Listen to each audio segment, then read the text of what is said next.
근데 또 한 가지 고민이 생겼습니다. 그럼 어떻게 주를 위해 살지? 그럼 주를 위해 잘 살고 싶은데 능력이 없다는 걸 발견했어요. 내가 주님을 기쁘시게 할 능력이 없구나. 내가 너무 또 그렇게 살기에는 부족하고 연약하구나. 그 고민을 또 1년을 했습니다. 어떻게 살지? 어떻게 주를 위해 살지? 그러니까 이제 이때는 이제부터는 답답한 건 없는데요. 좀 불만족스러운 거예요. 내가 그렇게 못 사니까. 살고 싶은 만큼 못 사니까 또 자주 넘어지고 마음에 또 자꾸 이제 그런 죄들이 올라오고 그러니까 내 스스로 만족스럽지가 않은 겁니다. 어떻게 하지? 이걸 어떻게 하지? 뭘 하지는 해결됐는데 그게 마음에 또 고민이 됐어요. 1년을 고민했는데요. 또 답을 찾았어요. 딱 1년 있다가. 그게 뭐냐면 성령 충만이구나. 내 힘으로 할 수 없다는 걸 제가 그때 알았습니다. 그래, 내가 뭔가를 주를 기쁘시게 하며 살아야지라고 품고 막 열심히 살아봤지만 항상 내가 부딪히는 건 한계였어요. 내 마음의 한계가 있고 체력의 한계가 있고 다 한계가 있는 거예요. 그러니까 스스로 만족스럽지가 않은 겁니다. 그러니까 주님이 이거 하시면 기뻐하실까? 그게 즐거움이 아니라 강박처럼 다가오는 거예요. 싫어하실 거야. 기뻐하지 않으실 거야. 내가 또 실패하면 주님께서 싫어하실 거야. 그러니까 목표는 찾았는데 즐겁지가 않더라고요. 근데요, 어떻게 그렇게 살 수 있는지에 대한 답을 성경을 읽다가 책을 보다가 찾았습니다. 주님이 주시는 힘으로 하는 거구나. 너무 기뻐가지고요. 또 불러 모았습니다. 그러니까 딱 1년 만에 또 불러 모았어요. 그러니까 우리 또 왜 저러나 또 앉아 있더라고요. 또 한참 얘기했는데요. 똑같았어요, 반응이. 눈만 꼬박꼬박 하시더라고요. 그래서 근데 사실은 제가 드린 말씀이 새로운 게 아니죠. 처음 듣는 얘기 아니죠.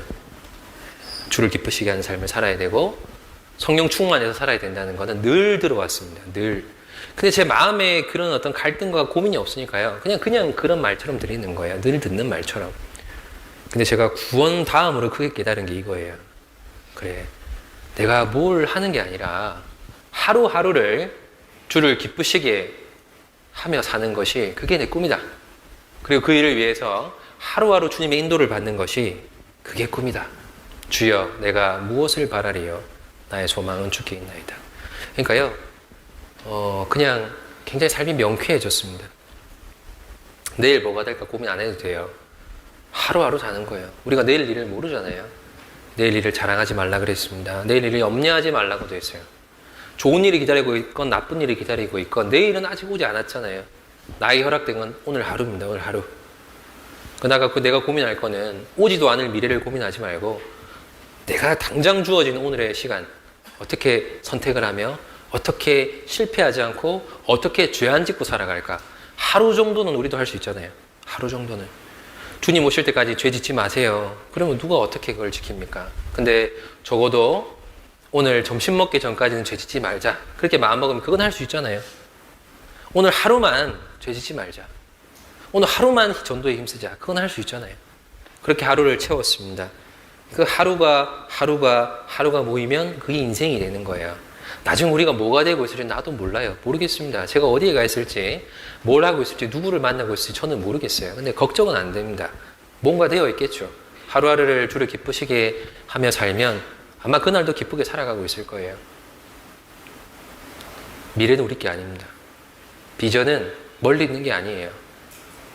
오늘 하루를 내가 어떻게 성령의 인도를 받으며 살아갈까? 그게 비전이 돼야 돼요. 그러면 주님이 하루를 그렇게 열심히 사는 사람에게 당장 하루 앞을 보여주고 당장 더 멀리 보여주지 않을까요? 주님이요, 그 돼지 앞에 진주를 던지지 말라 그랬잖아요. 그래서 자기 죄인인지도 모르고 하나님 멸시하는 사람에게 우리가 복음을 전하지는 않습니다. 정말 간절히 바라는 사람에게 그 진주라는 걸 주는 거예요. 내가 뭐가 될지 아무 생각도 없이 그냥 표류하듯이 인생을 사는 사람에게 주님께서 그 마음 설레는 비전이라는 걸 주실까요? 보여줘도 안 쫓아갈 사람에게는 안 줍니다. 정말 주를 위해 살고자 하는 마음이 있고 무엇보다 주를 사랑하는 마음이 있는 사람에게는 주님이 정말 설레는 그 비전을 보여주신다고 생각을 합니다. 그 출발은 하루하루 열심히 사는 거예요. 매일매일이 주를 위해 사는 삶이 되면 인생 전체가 주를 위해 사는 삶입니다. 아까 지식 없는 소원이 있다고 그랬잖아요. 없어질 세상에서 뭔가를 이루는 건 지식이 없는 소원이에요. 근데 영원한 세상에서 영원히 빛나는 것은 지식이 있는 소원입니다. 우리가 주를 위해 살면 그 하루는 절대 없어지지 않아요. 그 하루하루는 하나도 안 없어집니다. 그게 정말 지식이 있는 소원이죠. 그게 성공한 인생을 사는 거예요. 제가 이거를 이제 고민하다가 큰 도움을 얻은 책이 한 거 있는데 그 책에 이 구절, 이런 구절이 있어요. 매일매일 예수님이 당신에게 하라고 하시는 모든 일을 하고 있다면 당신은 하나님이 원하시는 바로 그곳에 정중앙에 항상 있게 됩니다. 하나님은 당신이 순종하기 전에 모든 자세한 사항을 알려주시지 않습니다. 당신 안에 그리스도가 당신의 길입니다. 그분이 당신의 지도입니다. 그분의 지도를 하루하루 따라가면 당신은 항상 당신을 향한 하나님의 뜻 가운데 살게 됩니다. 이게 진짜 명확한 답이었어요. 제 마음에. 하루하루 순종하는 인생을 살면 우리는 이미 주님의 원하는 인생의 정중앙에 사는 거예요. 제일 잘 살고 있는 겁니다. 별다른 인생을 따로 고민할 이유가 없는 거예요. 인도를 받으면 됩니다. 근데 그걸 모르고 사니까 그냥 내가 중앙에 있는 게 아니라 변두리 있는 것처럼 느껴지죠. 내 인생을 이렇게 막 조각조각을 모아서 해석을 하려고 해봐도 해석이 안 되는 거예요. 내가 뭘 위해 살지?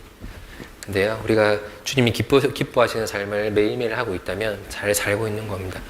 그러니까 확신이 제 마음에 들었을 때요, 쉬워졌습니다. 그냥 특별한 고민 안 하게 됐어요. 그냥 어떤 선택이 주어질 때 어떤 선택이 주를 위한 걸까? 그것만 고민하면 돼요.